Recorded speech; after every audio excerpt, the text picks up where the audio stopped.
mesdames, bienvenue aux méditations quotidiennes au féminin. Aujourd'hui, un nom unique. Ésaïe 9, verset 5 dit ceci. On l'appellera admirable, conseiller, Dieu tout-puissant, Père éternel, Prince de la paix. J'ai un jour entendu un expert en relations publiques commenter les hauts et les bas que vivent parents et enfants en donnant et recevant des noms qui resteront pour le reste de la vie.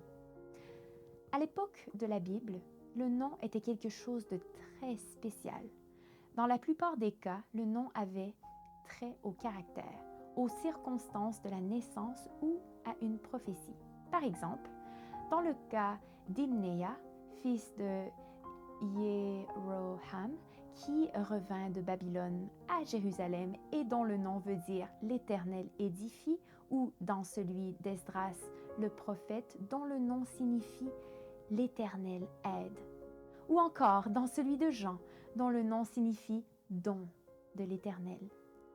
D'autre part, il y a certains noms qui, tout en ayant d'admirables significations, ne furent pas honorés par ceux qui les portèrent. Athalie signifie « l'Éternel est exalté ». Cette femme perverse était loin d'exalter l'Éternel. Mais Dieu redressa les voies détournées d'Athalie pour faire valoir le nom qu'elle portait. Quand le roi Joas fut couronné et que cette femme cruelle mourut, le nom de l'Éternel fut défendu et exalté par le cantique de louange que tout le peuple entonna à cette occasion.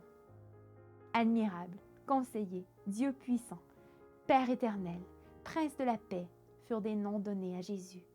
As-tu constaté dans ta vie à quel point Jésus est admirable? Conseiller, oui, quoique parfois notre nature de péché ne l'apprécie pas.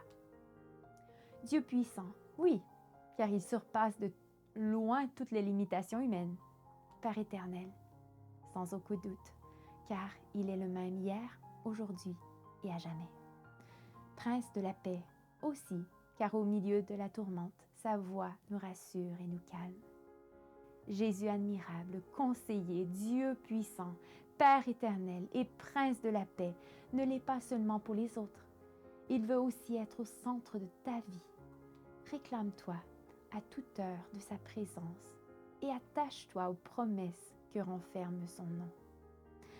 N'oublie surtout pas que Jésus est le seul nom par lequel tu puisses être sauvé.